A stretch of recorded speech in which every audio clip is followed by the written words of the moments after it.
It's a funny thing being the disappointment in a family of demigods. It's not the overt, screaming match kind of disappointment you see in movies.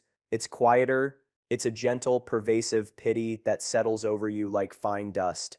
In my family, the Calder family, extraordinary was the baseline, normal was a disability, and I, Oscar, was the most profoundly normal person they had ever known.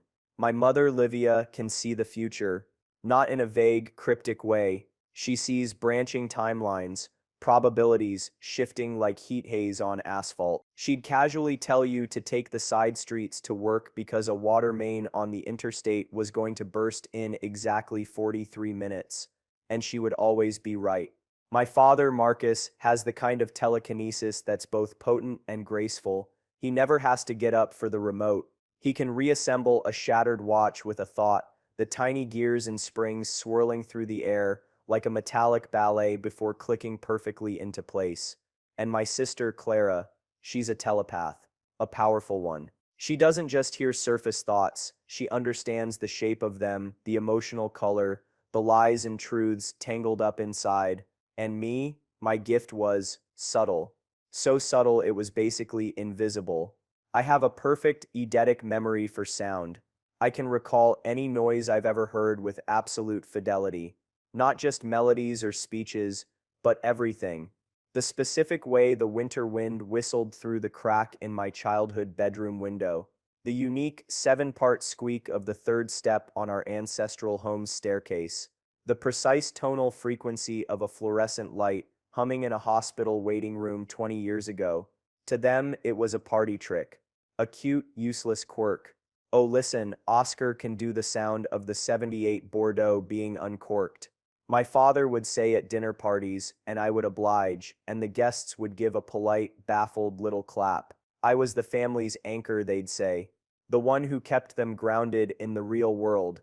An anchor is a heavy, mundane thing you throw overboard to stop you from moving. I understood the metaphor perfectly. I loved them, of course. How could I not? My mother's vision saved me from a dozen childhood accidents. My father's power once plucked me from the path of a speeding car. My sister's mind reading, while often intrusive, meant I never had to explain my feelings. She just knew, and would offer a quiet, unspoken comfort. They loved me too in their own way. It was the love you have for a pet or a particularly cherished houseplant, something to be cared for, protected, but not something you'd ever consult on matters of great importance.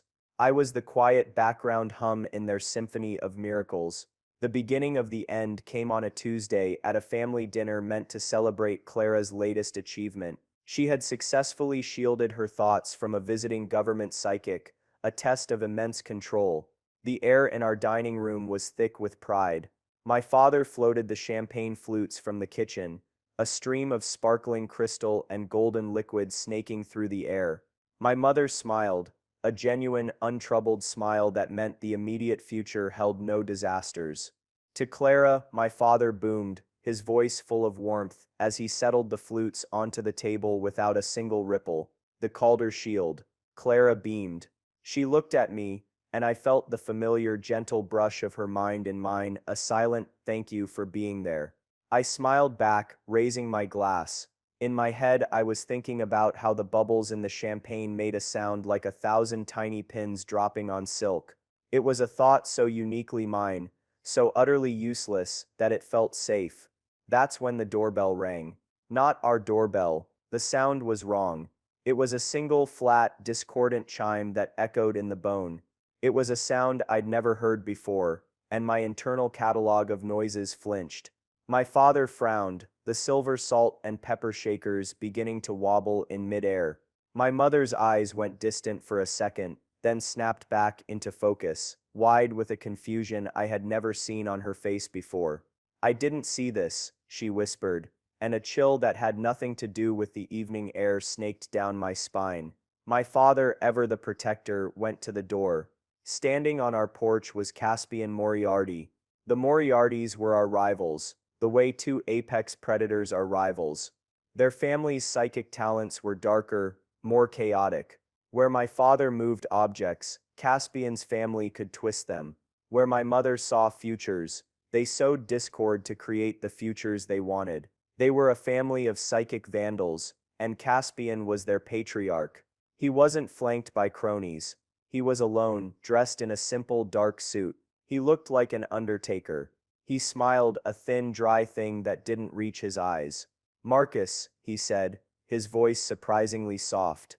"Livia, I haven't come to fight. I've come to offer a gift. A bit of quiet." My father's jaw tightened. "Get off my property, Caspian." The air around Caspian began to shimmer with kinetic energy, the raw power my father was preparing to unleash. Caspian's smile didn't waver. He simply took a shallow breath and began to speak. It wasn't speech, it was sound. A complex, layered, auditory hex.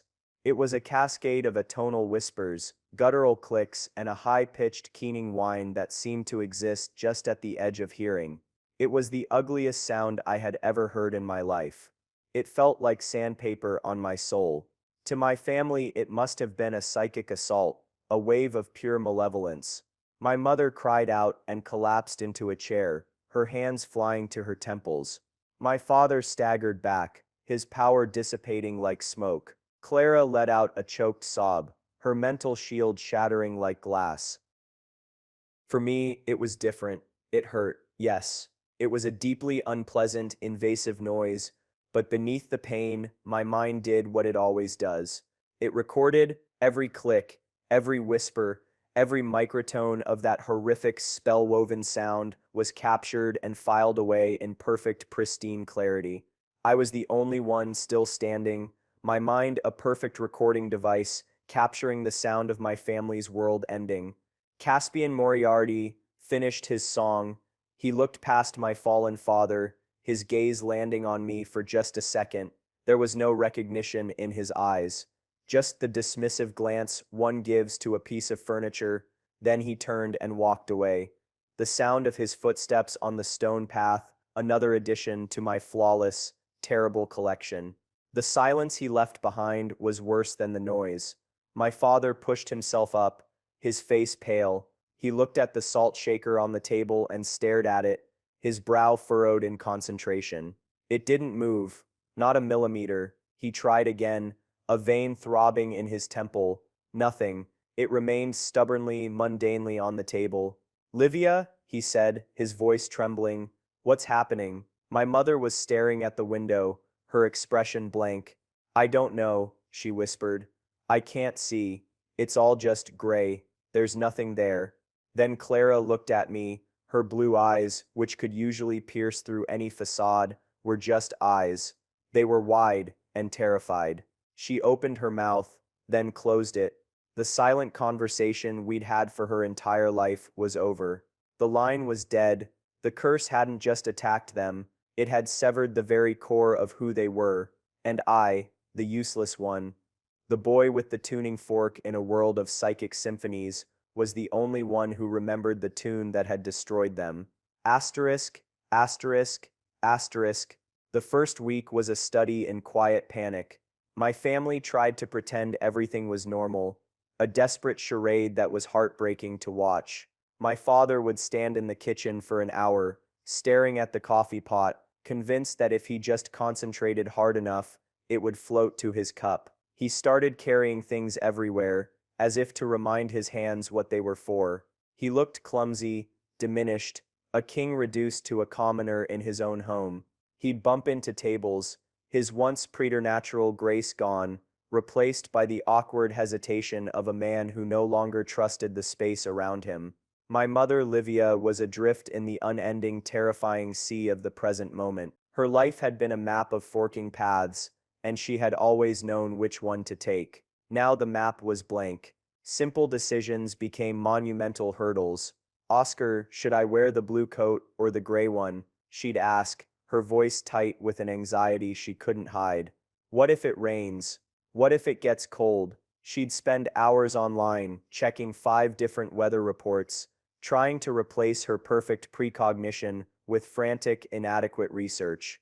The calm, all-knowing center of our family was gone, replaced by a bundle of frayed nerves. Clara's dissent was the most frightening. Her telepathy had been her shield, her way of navigating a world of hidden intentions. She always knew who was lying, who was kind, who was dangerous. Now everyone was a closed book, their faces unreadable masks. She retreated into her room, overwhelmed by the silence. When she did emerge, she was jumpy and suspicious. A mailman lingering too long at the curb was a threat. A cashier's pleasantry was a veiled insult. She had lost her internal filter, and the noise of the world, which her mind had always expertly parsed, was now a confusing, terrifying roar of meaningless data. She looked at me once, her eyes filled with a desperate plea. "I can't hear you," she whispered, as if I were the one who had gone silent. "What are you thinking, Oscar?" "I can't tell." On top of the loss of their powers, the curse had a more insidious effect. It was an eraser. It started with small things. My father, a connoisseur of fine wine, picked up a bottle of his favorite vintage, the one he always said had a nose of summer blackberries and old leather, and he sniffed it with a blank expression. "It's just red wine," he said, confused. My mother, who could recall the emotional resonance of every major family event, forgot my sister's 11th birthday party. "Are you sure?" she'd ask, her brow furrowing. "I don't remember a pony." They were losing themselves, piece by piece. The curse wasn't just a switch that had been flipped off. It was a slow-acting acid, dissolving the memories that held their identities together. And with every passing day, their pity for me began to curdle into a strange, unsettling dependence. I was the one who remembered which keys went to which doors. I was the one who remembered the doctor's appointment. I was the one who had to remind my father of his own wedding anniversary. I became the family's external hard drive, a role I had never wanted. They still saw my gift as a simple tool, a filing cabinet of facts, but now it was a tool they desperately needed. The respect wasn't there, only a frantic need. It was during this slow, agonizing collapse that the past came rushing back to me, not as a memory but as a series of painful echoes. I remembered being 8 years old, sitting by a stream, perfectly mimicking the complex, warbling call of an olive-backed thrush I'd heard just once. I had been so proud, I'd run to my father, who was effortlessly stacking river stones into a 10-foot tower with his mind. I chirped the song for him, a perfect, flawless rendition. He'd given me a distracted pat on the head. "That's nice, son," he'd said, his eyes still on the hovering stones, a lovely little echo. "Now can you make the bird itself come here?" The implication was clear. Recreating something was a pale imitation of controlling it. My memory was a shadow of his power. I remembered being 15, in a high school history competition. I had listened to the audiobooks for the curriculum just once, and I could recite entire chapters, verbatim, dates, names, treaties, all of it. I came in second. The winner was a boy whose father was on the school board. Clara had come in first in the science fair that same year. She'd done a project on subliminal suggestion, and during the judging she gently projected the concepts of ingenuities and breakthrough into the judges' minds. My parents had thrown her a party. When I showed them my silver medal, my mother had smiled her gentle, pitying smile. "Oh, Oscar, you try so hard," she'd said. "It's wonderful that you have such a passion for studying." They didn't see it as a gift. They saw it as effort, as mundane work. And I remembered my great-grandmother, Alara. She was an outlier in the family, a relic from a time before the flashier powers became dominant. Her talent was in sound like me, but she wasn't a passive recorder, she was a weaver. She could shape sound, use it to heal, to calm, to build. The rest of the family found it quaint, primitive. They called her the Hummer. I was 6 when she died, but I had spent hours with her. She would sit me on her lap in her rocking chair, the one with the distinctive 6-part creak I can still hear in my head. She didn't tell me stories, she sang them. She sang stories of the family, of the wind, of the earth. One day I had a terrible earache. The pain was a sharp, stabbing thing. My mother was frantic, her visions clouded by my distress.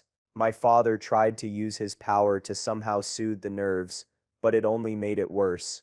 Alara had just picked me up, sat me in her chair and started to hum. It wasn't a tune, it was a chord, a low resonant sound that vibrated through her chest and into mine. She layered other higher tones over it, weaving a complex harmony that felt like a warm blanket being laid over the pain. Slowly, the stabbing agony receded, replaced by the warmth of her song. Some magic is loud, little bird, she had whispered to me, her voice a low thrum. The loudest magic is for frightening enemies and impressing fools. The quiet magic is for holding things together. Then she sang me a different song, a strange and haunting melody. It was complex with shifting keys and dissonant intervals that somehow resolved into a breathtaking harmony. This is the song of unmaking, she had told me. It is only to be remembered, never to be sung. Unless the world goes silent, it's a song to break silence, a song to make things whole again. My family had dismissed it as the ramblings of an old woman, a silly piece of folklore. The song had supposedly been sung only once, a century ago, by our ancestor who faced an enemy who used silence as a weapon. To my family, it was a fairy tale. To me, it was now another perfect, pristine file in my memory. The breaking point, the moment the quiet, long-suffering son died and someone else was born, came on a rainy Thursday afternoon, nearly a month after the curse. The house felt damp and cold. I found my mother in the living room, holding a silver-framed photograph from my 10th birthday. In it, I'm standing next to my father, grinning a gappy-toothed smile. Clara is on his other side, her arm linked through his. My mother was tracing the glass over my face with her finger, her expression one of utter, heartbreaking confusion. Marcus, she called out to my father, who was in the next room, trying and failing to mentally nudge a book back onto its shelf. Marcus, come look at this. He walked in, his shoulders slumped. She held up the picture. I remember this day, she said, her voice a fragile whisper. It was Clara's party at the lake house. No, that's not right. It was for a birthday. She looked at the picture again, her gaze fixed on me. But I don't understand. Who is this boy? Who is this boy? The words didn't just hang in the air, they pierced me. My father looked at the photo, and for a terrifying second, I saw the same flicker of confusion in his eyes before a dim recognition dawned. Livia, that's Oscar, that's our son. He said it with the weary tone of a man explaining something for the 10th time. But my mother just shook her head, her eyes filling with tears of frustration. No, that's not right. I would remember having a son. I stood in the doorway completely still. I wasn't a disappointment anymore. I wasn't the anchor. I was a stranger in my own home, a ghost in my own life. They hadn't just forgotten my name. The curse was erasing my very existence from their history. Caspian Moriarty hadn't just silenced their powers. He was murdering their love for me, one memory at a time. A cold, calm clarity washed over me. The grief, the hurt, the years of feeling second-rate, it all burned away, leaving something hard and sharp in its place. It was a feeling of absolute, unyielding resolve. My great-grandmother's words echoed in my mind, a song to break silence, a song to make things whole again. I turned and walked out of the room. They didn't even notice I was gone. My mind was already working. I replayed the sound of Caspian's curse, not as a victim but as an analyst. I broke it down, isolating the frequencies, the discordant intervals, the layered, destructive whispers. It wasn't just noise. It was a structured, weaponized sound wave designed to cancel out psychic resonance, a null frequency, a song of nothing, and I had the counter melody. I had the song of unmaking. My family pitied me because my gift was passive. I could only listen. They were about to find out that the person who listens the most is the one who hears everything. It wasn't about revenge, not yet. It was about survival. But the thought of Caspian Moriarty's smug, dismissive face as he looked right through me, that planted a seed. A dark, quiet seed in the newfound silence of my heart. And I knew, with a certainty that rivaled my mother's old precognition, that I was going to nurture that seed until it grew into something that would tear his world apart. The first step was to find the one person in the world who might understand what I was facing. My great aunt, Exiled, Alara's younger sister. She had been unofficially exiled from the Calder family 40 years ago. Her crime was believing that their great-grandmother's quiet magic was not just a historical footnote, but the true source of the family's power. She claimed the telekinesis, the precognition, it was all just a loud, brutish offshoot of a much deeper connection to the world's resonant frequencies. My father had called her a heretic. My mother had seen a future where Isolde's adherence to the old ways brought ridicule upon the family name, and so she was politely, but firmly, cut off. They sent her money, of course, a stipend to live quietly and not embarrass them. I only had a vague memory of her address, a snippet of a conversation I'd overheard years ago. But my memory was more than a vague recollection. I could hear my father reading the address aloud to his lawyer over the phone. A rural route in a sparsely populated county 3 hours north, nestled in a valley notorious for its poor cell service and strange magnetic fields. A place where someone who valued quiet could truly disappear. It took me a full day to get there, driving my simple sedan through winding country roads. The house was exactly as the sounds from that long-ago phone call had painted it, a small stone cottage almost completely overgrown with ivy, with a roof made of slate that would, I knew, make a sound like a gentle xylophone in a heavy rain. The entire cottage was a testament to a life lived in harmony with natural sound. The only jarring element was the door. It was a thick, heavy slab of soundproofed steel, the kind you'd see in a recording studio. I knocked. The sound was a dull, unsatisfying thud. For a long moment there was nothing. Then a small grate slid open at eye level, and a pair of sharp, intelligent blue eyes peered out. They were Alara's eyes. "We're not buying anything." A voice rasped, dry as autumn leaves.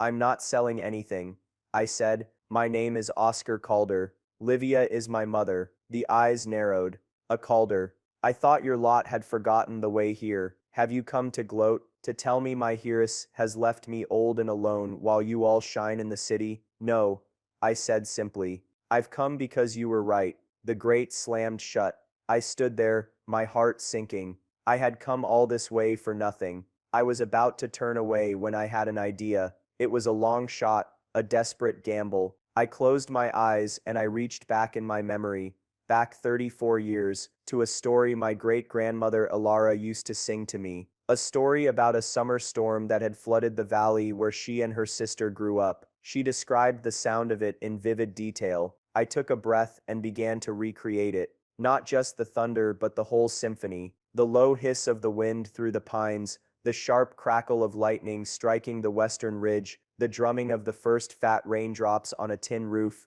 and then the rising roar as the heavens opened up. I layered the sounds, built them, my voice and throat, creating a near-perfect acoustic replication of a storm that had happened before I was even born. A storm only one living person could possibly remember in such detail. The grate slid open again, slower this time. The blue eyes were wide with disbelief. "Alara," Isolde whispered, her voice cracking. "She told you of that storm. She sang it to me," I replied, my voice hoarse from the effort. "I remember everything she ever sang." The heavy door unbolted with a series of loud mechanical clicks. It swung inward, and I was finally face to face with my great-aunt Isolde. She was a tiny woman, her face a roadmap of wrinkles, but her posture was ramrod straight. She looked me up and down, her gaze analytical. "You have her gift," she stated. "It wasn't a question. The perfect ear. But you're a passive vessel, a library." She was a composer. "I need you to teach me how to compose," I said. I spent the next hour in her small cluttered living room, telling her everything. The Moriartys, the curse, the sound of it, the memory loss, my family's decline, my mother forgetting my name. As I spoke, I recreated the sound of Caspian's auditory hex. I let the ugly, discordant notes fill the small room. Isolde listened, her eyes closed, her head tilted. She didn't flinch. When I was done, a heavy silence settled between us. "I know this magic," she said finally, her voice grim. "It is a severance canticle, a song of psychic negation. It does not destroy power. It unravels the wielder. It targets the memory. the identity, the very threads of self that anchor the gift. It turns a psychic into a stranger in their own mind. Moriarty did not just curse your family, boy, he erased them, but my great-grandmother's song, I started, the song of unmaking, she finished, her eyes gleaming with a fierce light. The folklore your brilliant father dismissed. It is not a song, it is a resonant key, a sequence of frequencies that does not fight the canticle, but harmonizes with it, finds its null points, and shatters it from within. It does not restore what was lost. It forces the curse to return it. It is elegant, precise, and colossally dangerous. She stood up and began to pace. Singing the notes is not enough. A parrot can sing notes. You must become the song. You must generate the precise harmonics, the emotional resonance, the pure intent behind each tone. If your pitch is off by a fraction, if your intent wavers, if you allow a single note of anger or revenge to color the melody, you won't just fail. You will shatter what's left of their minds into dust. You will turn them into empty, breathing shells, permanently. The weight of her words settled on me. This was far more than just remembering a tune. This was psychic surgery with a sonic scalpel. There is another problem, she continued, stopping to look at me. The song needs a focus, a resonant anchor, a place that is psychically saturated with the Calder family signature. It must be performed at the ancestral home. Nowhere else will work. A cold dread filled me. We can't. The Moriartys, they've put a lien on the house, some trumped-up debt claim from one of their shell companies. It's tied up in a legal battle we can't afford to fight. My father's assets are a mess. He can't access most of them without a clarity he no longer has. Isolde stared at me, her expression unreadable. Then it seems your useless's gift has more work to do. Your family was so proud of their power, they forgot how the real world works. The world of paper and numbers and loopholes, the world you've had to live in your whole life. You say Caspian Moriarty looked right through you? I nodded, the memory of that dismissive glance still stinging. Good, she said, a grim smile touching her lips. There is no greater advantage than to be underestimated. Your family's powers made them a target. Your lack of them has made you invisible. While I teach you to sing, you will need to learn to fight in a language the Moriartys have forgotten they need to speak. And so my training began. By day, Isolde would drill me. We didn't use a piano or a tuning fork. We used nature, recreate the sound of that honeybee's wings, she'd command. Not the buzz, the frequency of the wing beats themselves. Or, listen to the sap moving in this oak tree. It has a voice. Find it, replicate it. It was exhausting, maddening work. I had to move beyond simple recall and into active generation.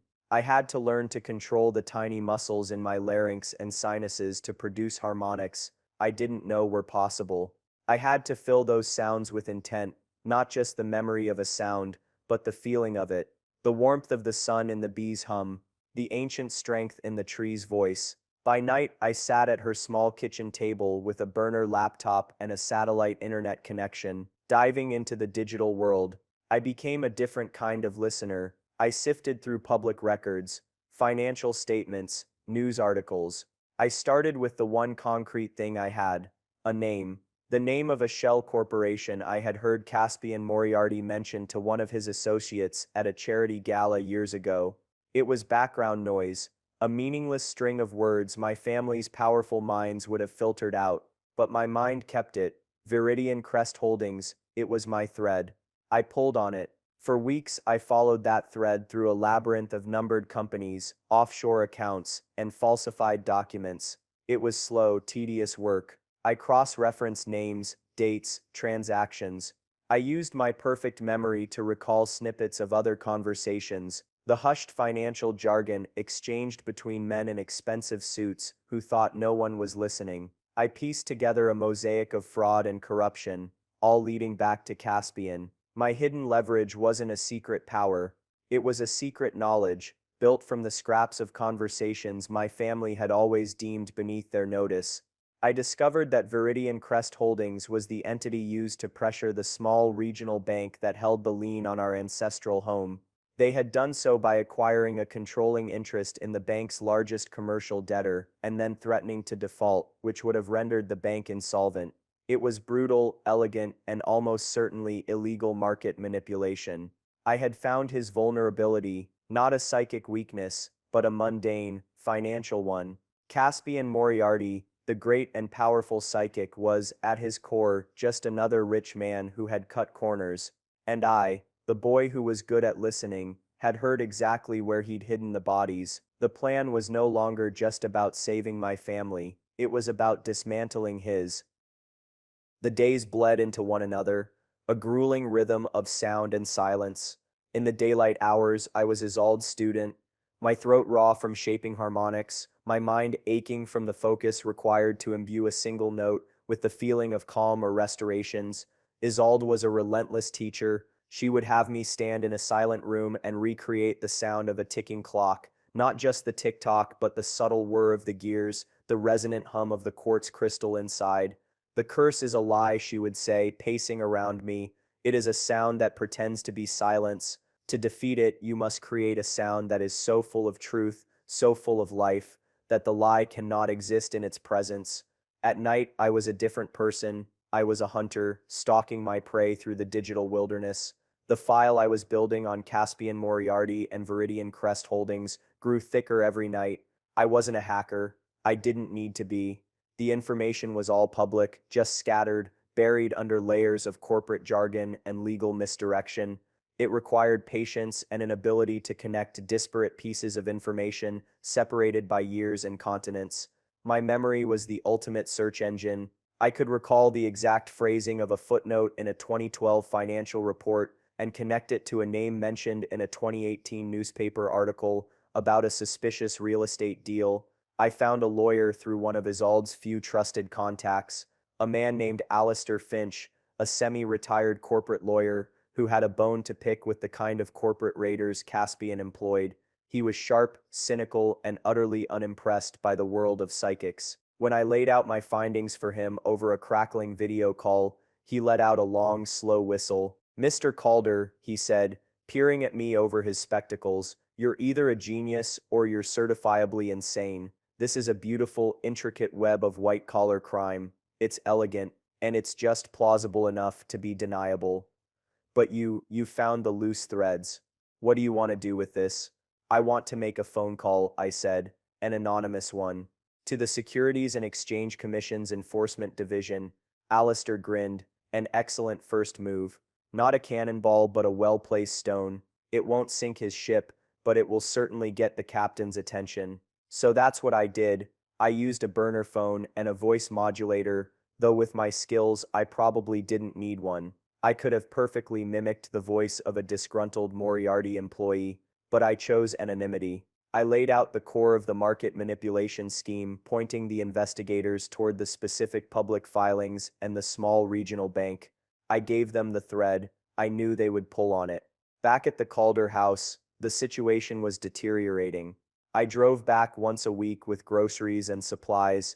The house was growing dim, not just from neglect, but as if the curse were literally draining the color from the walls. My family had withdrawn even further. My father spent his days trying to fix a broken toaster with a screwdriver, his hands clumsy and unsure.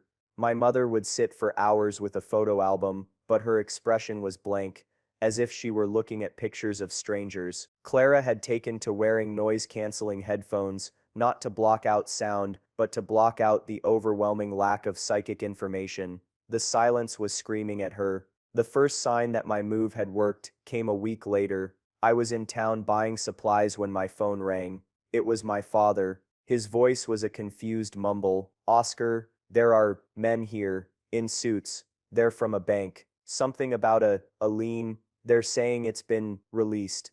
I don't understand." My blood ran cold then hot. It was working. The SEC investigation must have spooked the regional bank. They were cutting ties with the now toxic Moriarty-controlled company, voiding the fraudulent lien to protect themselves. "It's okay, Dad," I said, my voice steady. "It's good news. Just sign whatever they give you." "There's another call," he said, his voice distant. "It's a man. He sounds angry. His name is Caspian. My heart hammered in my chest. Antagonist panic. This was the moment. Caspian's world, the one he controlled with money and influence, was being threatened by a force he couldn't see and didn't understand. He was reaching for his old tools, trying to intimidate my father, but he was threatening a man who could barely remember his own name. "Don't answer it, Dad," I said, my voice hard. "Don't talk to him. I'm on my way home." When I got back to the house, the bankers were gone, and my father was sitting in his armchair, looking bewildered. His phone was buzzing incessantly on the table beside him. Caspian's name glowed on the screen. I walked over and ended the call, then blocked the number. The panic escalated quickly. The next day, a sleek black car was parked across the street from our house. It was there all day. They weren't trying to be subtle. It was an intimidation tactic, but I wasn't at the house. I was already on my way back to Exiled, the signed release for the lien tucked safely in my pocket. We had our anchor point back. The Moriartys were blind. Their psychic spies, which they surely must have tried to use, would have found nothing at my family's home but a fog of confusion. The curse that was destroying my family was now protecting them, shielding them under a blanket of psychic static. Caspian couldn't see who was pulling the strings. He was fighting a ghost. He was looking for a rival psychic, a grand power play from another family. He would never in a million years think to look for the quiet, normal son. He was swatting at a hornet's nest, completely unaware of the wolf creeping up behind him. I was back at Isolde's cottage, the final pieces of my plan clicking into place. The song was ready. I could feel it in my throat, a resonant power that was both ancient and new. Isolde had pronounced me ready. "The instrument is tuned," she said, her eyes filled with a pride that warmed me more than any praise my parents had ever given me. Now the composer must perform his symphony. The time for quiet planning was over. It was time to bring my family home. The journey to get my family from their house to the ancestral home was the hardest thing I've ever done. It was like trying to lead three sleepwalkers through a minefield of their own fragmented memories. The black car was still parked across the street, a silent sentinel of Moriarty's frustration. I ignored it. They were watching the wrong game. I entered the house and was met with a disorienting quiet. My father was in his study, holding a ship in a bottle, turning it over and over, his face a mask of concentration. He was trying to remember the feeling of delicate, precise control. My mother was in the kitchen, staring at a recipe for a cake she had made for every one of our birthdays, her eyes vacant. Clara was curled up in a chair in the living room, her headphones on, rocking back and forth almost imperceptibly. "We have to go," I said softly. They didn't respond. It was like I was speaking a foreign language. I realized I couldn't use logic. I couldn't use reason. I had to use their language. I had to use sound. I went to my mother first. I knelt beside her and began to hum. It was the tune from a small tinny music box she'd had as a child, a sound I'd only heard a handful of times when she'd shown it to me. It was a simple looping melody. As I hummed it, a flicker of something appeared in her eyes, a pinprick of light in the gray fog. "My mother," she whispered. "That was my mother's." "Yes," I said gently, "and she would want you to be safe. We're going to a safe place now. Come with me."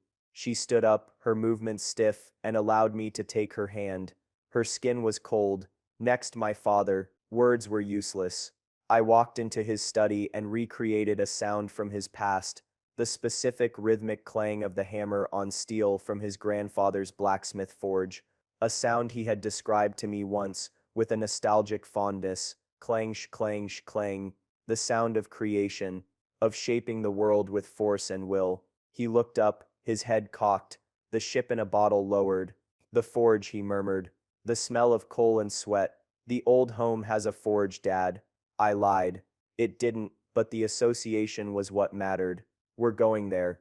You'll feel better there." He nodded slowly and followed me out of the study, his big frame moving with a new, if hesitant, purpose. Clara was the most difficult. Her mind was a fortress against the overwhelming silence. I couldn't just use a sound. I had to create a feeling of safety. I sat in front of her and gently took one of her headphones off. I didn't speak. I simply recreated the sound of her own breathing as a baby. a recording I remembered my father playing on an old home video, a soft, rhythmic, innocent sound, the sound of her when she was pure potential, before her mind had become both a gift and a burden. A tear trickled down her cheek. She took off the other headphone and looked at me. For the first time in weeks, she truly looked at me. Oscar, she whispered, her voice rusty. I just nodded, my own throat tight. I helped her to her feet, and our strange, broken procession left the house for the last time. I bundled them into my car, a silent, confused trio in the back seat. As I pulled out of the driveway, the black car across the street started its engine and began to follow. Good. Let them follow. Let them have a front row seat for the finale. The drive was 2 hours of tense silence. The Moriarty car stayed a few hundred yards back, a persistent shadow in my rearview mirror. We arrived at the gates of the Calder ancestral home just as the sun was beginning to set. The house stood on a low hill, a grand old stone building that looked more like a small fortress than a home. It was where the Calder line had begun, and it was where it would be reborn. Isolde was waiting for us on the porch, a small, unmovable figure wrapped in a thick shawl. As I helped my family out of the car, another vehicle pulled up, blocking the long driveway behind the Moriarty car. It was Alistair Finch's car. He got out, a stout, unimposing man, and leaned against the fender, calmly lighting a pipe. He was my insurance policy, a witness, a legal barrier. The black car stopped, the doors opened, and two large, thuggish-looking men got out. But they weren't the main event. The back door opened, and Caspian Moriarty emerged. He looked haggard. The pressure was clearly getting to him. His expensive suit was rumpled, and his eyes had dark circles under them. He saw my family, his eyes lingering on their vacant, confused faces with a flicker of satisfaction. Then he saw me, leading them toward the house. His gaze sharpened. Then he saw Isolde on the porch, and a look of dawning, furious comprehension crossed his face. You, he spat, his voice carrying on the evening air. The old crone, the fossil, this is your doing. He started walking toward us, his pace quickening. And you, he said, his eyes finally locking on me, truly seeing me for the first time. The little echo, the normal one. She's using you. I didn't say a word. I just kept moving my family toward the door. Stop, he commanded, his voice laced with a psychic pressure that would have brought a normal man to his knees. It washed over me and did nothing.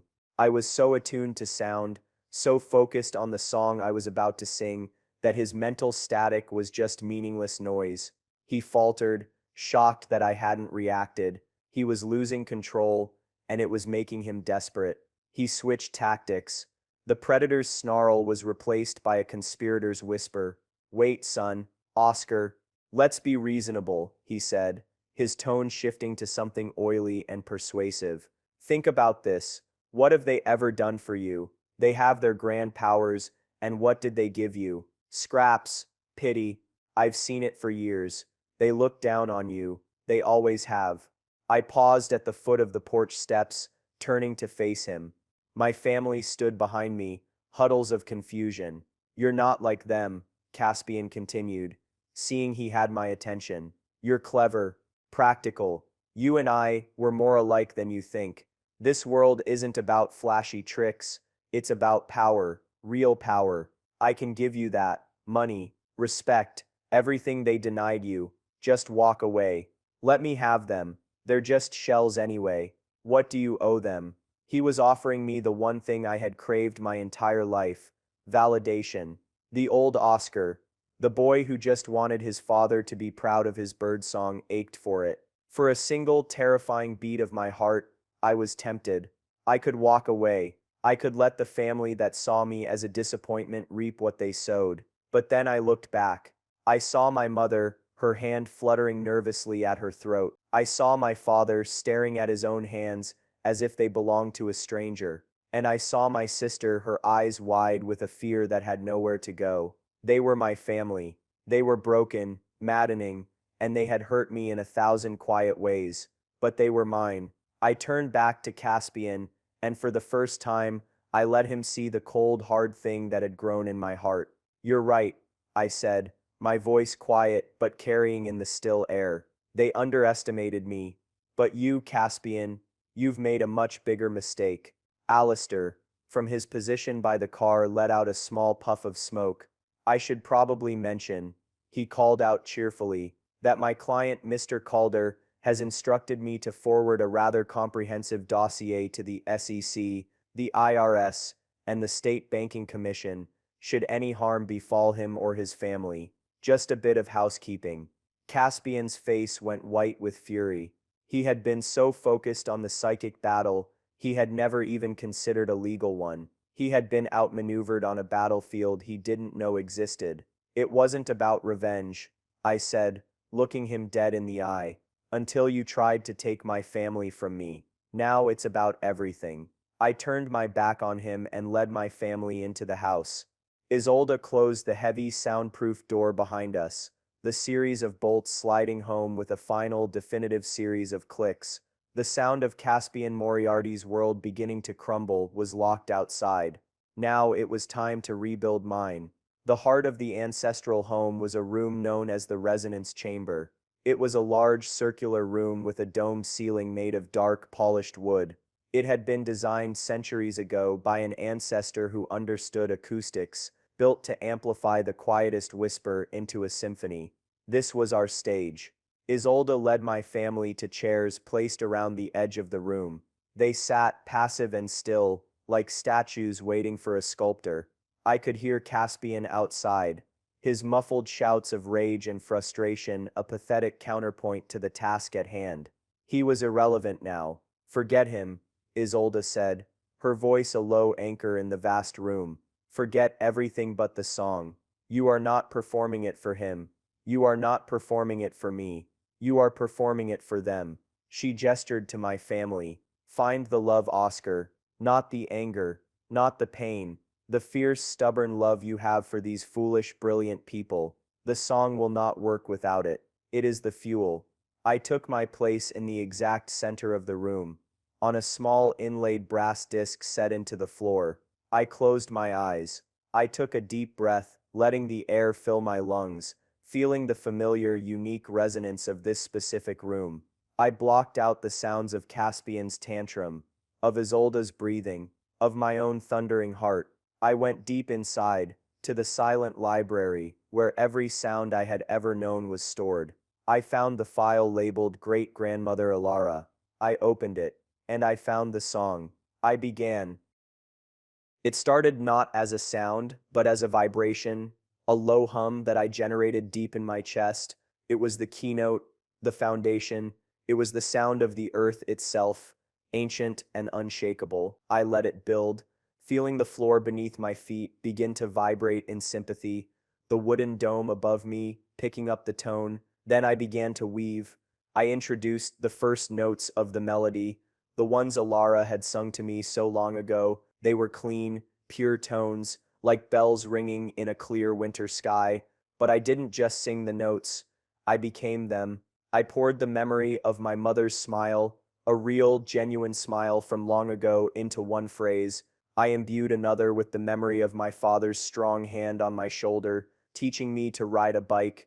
I found the sound of Clara's childhood laughter and wove it into a rising, joyful arpeggio. The song of unmaking was a living thing. It was breathtakingly complex. It was a braid of dozens of harmonic layers and resonant frequencies. My mind, my voice, my entire body was the instrument. I was holding 1,000 different threads of sound at once, keeping them separate but harmonious. It was the hardest thing I had ever done. The strain was immense. Sweat beaded on my forehead. My muscles screamed in protest. I could feel the curse fighting back. It was a dissonant, deadening weight, a sound of nothing that tried to smother my song of everything. For a moment, it felt like I was losing, like the silence was going to swallow me whole. My voice faltered.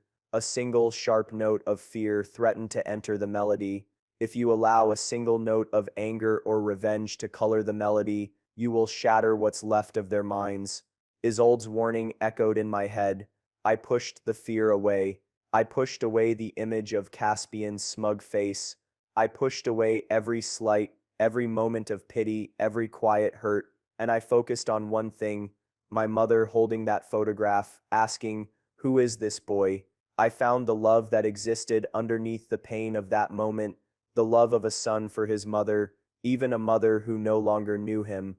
I poured that desperate, unconditional love into the song, and that's when everything shifted. The song exploded out of me, no longer a thing of effort, but a force of nature. The music filled the chamber, the harmonies so rich and complex, they seemed to take on physical form, a shimmering wave of light and sound.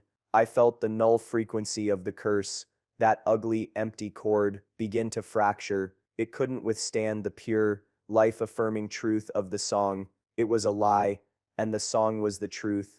I felt it shatter. A sound like a trillion tiny shards of glass tinkling to the floor echoed in the psychic space.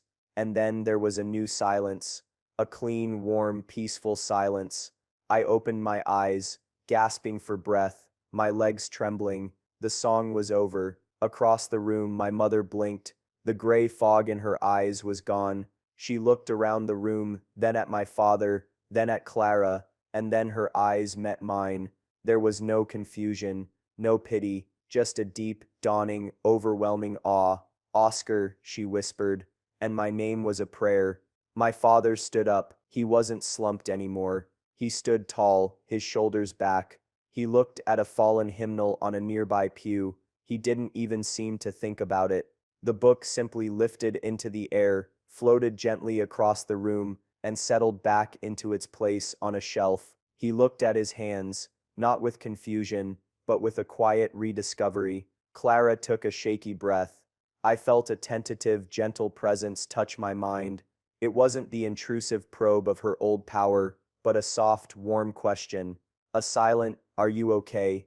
I didn't have to answer. She could feel the bone-deep exhaustion and the soaring, triumphant relief.